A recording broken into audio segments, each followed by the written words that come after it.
ஆரம்பத்தில் சர்க்கரை குறையல, இது தெரிஞ்சதும் சர்க்கரை குறைஞ்சிருச்சு. நீங்கள் பார்த்துருப்பீங்க, நிறைய சர்க்கரை மக்கள் உடம்பெல்லாம் மெலிஞ்சு போய் எலும்பும் தோலுமா ஒல்லியாகவே இருப்பாங்க, ரொம்ப டயர்டாக இருப்பாங்க, சரியாக எந்த வேலையும் பார்க்க முடியாது, ரொம்ப சோர்வாக இருப்பாங்க. எங்கள் மருத்துவமனைக்கு வந்த ஒரு சுகர் பேஷண்ட்டு 3 வருஷத்துக்கு முன்னாடி சொன்ன வார்த்தை என்னால் இன்ன வரைக்கும் மறக்க முடியல. உங்கள்கிட்ட பார்க்குற சுகர் பேஷண்ட் எல்லாருக்குமே சர்க்கரை அளவு நார்மலாக இருக்குது, வெயிட்டும் நார்மலாக இருக்குது, பார்க்க பளிச்சுன்னு இருக்காங்க.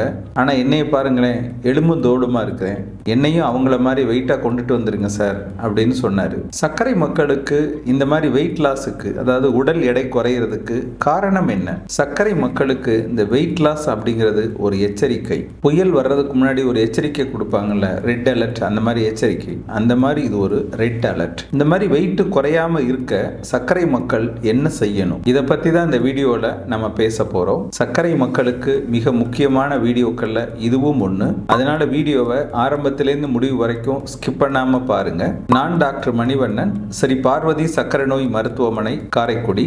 எங்கள் மருத்துவமனை சர்க்கரைக்கு மட்டுமல்ல, சர்க்கரையினால் உருவாகக்கூடிய கால் புண்ணுக்கும் ஒரு சிறப்பான மருத்துவமனை. இதுவரைக்கும் 4800க்கும் மேற்பட்ட சர்க்கரை புண்களை எங்க மருத்துவமனை ஆத்தி இருக்கு. இதை பத்தி நீங்க தெரிஞ்சுக்கணும்னா ஸ்ரீ பார்வதி ஹாஸ்பிட்டல்.com அப்படின்ற வெப்சைட்டுக்கு போய் அங்க பிளாக்ல கேஸ் ஸ்டடின்னு கிளிக் பண்ணுங்க.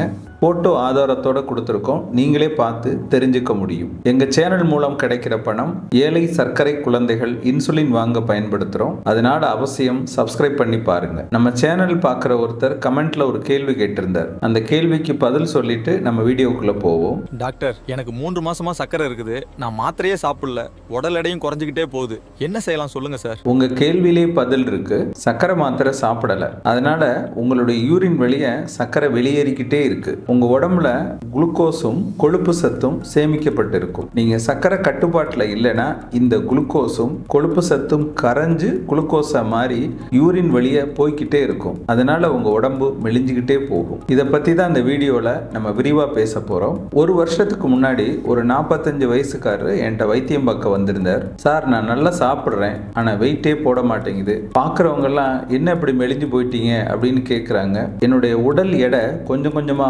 குறைஞ்சிக்கிட்டே வருது. முன்னாடி வாக்கிங் போனேன், அதையும் நிறுத்திட்டேன், டயட் கண்ட்ரோல் பண்ணேன், அதையும் நிறுத்திட்டேன், ஆனாலும் என் உடம்பு எடை குறைஞ்சிக்கிட்டே போகுது சார். 6 மாசத்துல 13 கிலோ எடை குறைஞ்சிருக்கு அப்படின்னு ரொம்ப வருத்தமா சொன்னாரு. உடம்பு எடை அதிகமா இருக்கிறவங்க இந்த மாதிரி வெயிட் குறைஞ்சா சந்தோஷப்படுவாங்க. ஆனா அதே எடை அளவுக்கு மீறி குறைஞ்சு ரொம்பவும் ஒல்லி ஆயிட்டா வருத்தப்படுவாங்க. அது இயல்பு தானே.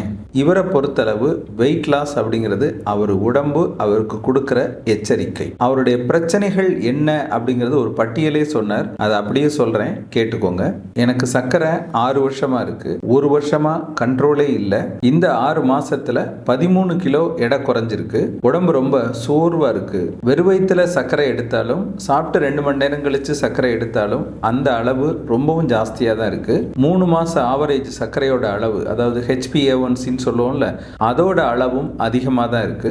என்னால வேலையை பார்க்க முடியல. யாரை பார்த்தாலும் என்ன இப்படி மெலிஞ்சு போயிட்டீங்க அப்படின்னு கேட்குறாங்க. பல மருத்துவமனைக்கு போயிட்டேன், என்னுடைய சர்க்கரையும் குறையல, என்னுடைய பிரச்சனையும் தீரல, என்னுடைய பிரச்சனையை சரி பண்ணுங்க சார் அப்படின்னு கண்ணீரோட சொன்னார். அவருடைய பழைய ரிப்போர்ட்ஸ் எல்லாம் பார்த்தேன். எங்கள் மருத்துவமனையில் வந்தோன்னே ஒரு முழு உடல் பரிசோதனையும் செஞ்சோம். அவருடைய பிரச்சனைக்கான காரணத்தை கண்டுபிடிச்சோம். இந்த மாதிரி பிரச்சனைகள் சர்க்கரை மக்களுக்கு ஏன் வருது அப்படிங்கிறத பற்றி என்னுடைய 35 வருஷ அனுபவத்தை தொகுத்து நோய்களின் தாய் அப்படின்ற பேர்ல ஒரு புத்தகம் எழுதியிருக்கிறேன்.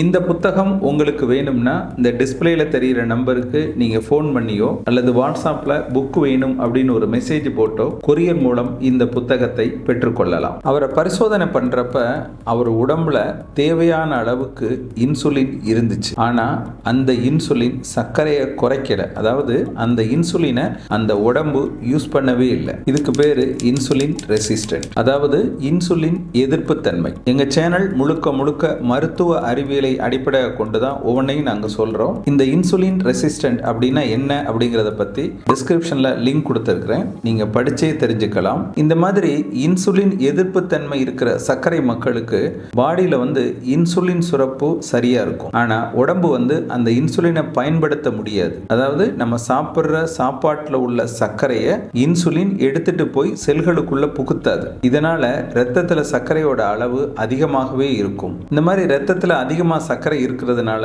நம்ம கிட்னி என்ன செய்யும்னா அந்த சர்க்கரையை குறைக்க முயற்சி பண்ணும். அப்போ அந்த சர்க்கரையை கிட்னி வழியை வெளியேற்றும். இப்படி சர்க்கரை கிட்னி வழியை தொடர்ச்சியாக போய்கிட்டே இருக்கிறதுனால நம்ம உடம்பு கொஞ்சம் கொஞ்சமாக உருக ஆரம்பிக்கும். அப்புறம் நம்ம சாப்பிட்ற சாப்பாட்டில் இருக்க புரதச்சத்தும் கொஞ்சம் கொஞ்சமாக கிட்னி வழியே வெளியேற ஆரம்பிக்கும். இதனால உடம்போட வெயிட் குறைய ஆரம்பிக்கும். இந்த மாதிரி சர்க்கரை மக்கள் ரொம்ப வீக்காக இருப்பாங்க. எனக்கு ரொம்ப சோர்வாக இருக்கு, எந்த வேலையும் செய்ய முடியலை அப்படின்னு சொல்லுவாங்க. உங்களுக்கு சர்க்கரை இருக்கா, கட்டுப்பாட்டில் இருக்கா, உடம்போட எடை குறைஞ்சிக்கிட்டே போகுதா அப்படிங்கறத கமெண்ட்ல சொல்லுங்க. இவருடைய இன்சுலின் எதிர்ப்பு தன்மையை எப்படி கண்டுபிடிச்சோம்? ஆரம்பத்தில் அவருடைய உடல் எடை அதிகமாக இருந்திருக்கு.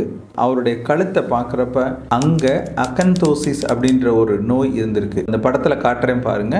இந்த மாதிரி கழுத்துல ஒரு கருப்பு படிவம் இருக்கும். வெறும் வயிற்றிலேயே அவருடைய சர்க்கரையோட அளவு ஜாஸ்தியா இருக்கும். உடம்போட செல்களுக்கு சர்க்கரை போகாததுனால எப்பவுமே டயர்டாக தான் இருப்பார். யூரின் போகிறதும் அதிகமாக இருந்துக்கிட்டே இருக்கும். இவருடைய பிரச்சனை சர்க்கரையில் இல்லை, சர்க்கரையை பயன்படுத்த முடியாத அவருடைய உடம்பு தான் காரணம். இவருக்கு 2 விஷயங்களை நாங்கள் பண்ணணும். ஒன்று, அவருடைய இன்சுலின் எதிர்ப்பு தன்மையை குறைக்கிற மாதிரி மாத்திரை கொடுத்தோம். 2வது, அவருடைய உணவுலையும் அவருடைய வாழ்க்கை முறையிலையும் சில மாற்றங்களை செஞ்சோம். இதை செஞ்சு 1 மாசத்துல அவருக்கு 3 கிலோ எடை கூடுச்சு. இப்போ டயர்ட்னஸ் குறைஞ்சிருக்கு அப்படின்னு அவரே சொன்னார். 60 நாள்ல 5 கிலோ கூடுச்சு. 6 மாசத்துல 8 கிலோ அவருடைய உடல் எடை கூட ஆரம்பிச்சிருச்சு. இதுக்கு மேல உங்களுடைய உடல் எடை கூட வேண்டாம், இப்படியே மெயின்டைன் பண்ணிக்கிறீங்க அப்படின்னு சொல்லி அவருக்கு அறிவுரை சொன்னோம். அவர் பழையபடி சுறுசுறுப்பாக வேலையெல்லாம் பார்க்க ஆரம்பிச்சிட்டாரு. சர்க்கரையோட அளவும் கட்டுப்பாட்டில் வந்துருச்சு. நம்ம நோய் என்ன, நோயோட மூலம் என்ன அப்படின்னு கரெக்டாக கண்டுபிடிச்சு அதற்கு ஏற்ப நம்ம ட்ரீட்மெண்ட் பண்ணோம்னா இந்த மாதிரி வெற்றிகள் சாத்தியமாகும். இப்போ அவர் பழைய வாழ்க்கைக்கே போயிட்டாரு. சர்க்கரையோட அளவு அதிகமாக இருக்கு, உடம்பும் இழைச்சிக்கிட்டே போகுது அப்படின்ற சூழ்நிலை உங்களுக்கு வந்துச்சுன்னா இது ஒரு டேஞ்சரஸ் சிக்னல். உடனே டாக்டரை பார்த்து ப்ராப்பரான வைத்தியம் பண்ணுங்க. சர்க்கரையோட அளவு அதிகமாக இருந்து அதோட சடன் வெயிட் லாஸ், அதாவது திடீர்னு எடை குறைய ஆரம்பிச்சிருச்சு, ரொம்ப வீக்காக இருக்கு, அடிக்கடி யூரின் போகுது, வெறும் வயிற்றில் எடுக்கிற சர்க்கரையோட அளவு மிக அதிகமாக இருக்கு, கழுத்தில் இந்த மாதிரி கருப்பு அடையாளங்கள் இருக்கு, அது போக உங்கள் கொழுப்பு சத்து டிஜிஎல்னு சொல்லுவோம், ட்ரைக்ளிசரைட்ஸ், இதோட அளவும் அதிகமாக இருந்துச்சுன்னா உங்களுக்கு இன்சுலின் எதிர்ப்பு தன்மை இருக்கு அப்படின்னு பொருள். உங்களை பொறுத்தளவு சர்க்கரைங்கிறது ஒரு நோய். ஆனால் அது ஒவ்வொருத்தருக்கும் வருவதற்கான காரணங்கள் வெவ்வேறு. அந்த காரணத்திற்கு ஏற்பதான் சிகிச்சை பண்ணணும். பொதுவாக சர்க்கரைக்கு மாத்திரை சாப்பிட்றது ஒரு முழுமையான தீர்வு இல்லை. சர்க்கரையை கட்டுப்படுத்தணும்னா அதுக்கு 4 வழி இருக்கு. முதல் விஷயம் உணவு கட்டுப்பாடு. நீங்க என்ன வேலை பார்க்குறீங்க, கடினமான வேலை பார்க்குறீங்களா, லேசான வேலை பார்க்குறீங்களா அப்படிங்கிறத பொறுத்து தான் உங்க உணவு கட்டுப்பாடை நீங்க மாற்றி அமைச்சுக்கணும். 2வது மாத்திரைகள். மாத்திரை தொடர்ச்சியாக சாப்பிடணும், எந்த சூழல்லையும் மாத்திரையை நிறுத்தக்கூடாது. 3வது 3 மாசத்துக்கு ஒரு தடவை டாக்டரை பார்த்து உங்களுடைய உடல் எடை, உங்களுடைய பிரஷர், உங்களுடைய சர்க்கரையோட அளவு இதெல்லாம் பரிசோதனை பண்ணி அதற்கு ஏற்ப உங்க மாத்திரையில மாற்றம் செய்யணும். 4வது தினசரி ஒரு அரை மணி நேரம் உடற்பயிற்சி அல்லது நடைப்பயிற்சி கட்டாயம் பண்ணணும். இந்த 4ம் இருந்தாதான் சர்க்கரை உங்க கட்டுப்பாட்டில் வரும், அல்லது நீங்க சர்க்கரையோட கட்டுப்பாட்டுக்கு போயிருவீங்க. இந்த வீடியோ பதிவோட முதல் கமெண்ட்ல 91% சர்க்கரை மக்களுக்கு தெரியாத ரகசியம் அப்படின்ற வீடியோவும் இருக்கு. அதையும் போய் பார்த்து தெரிஞ்சுக்கோங்க. அக்கறை காட்டினால் சர்க்கரை குறையும். உடம்ப பார்த்துக்கோங்க.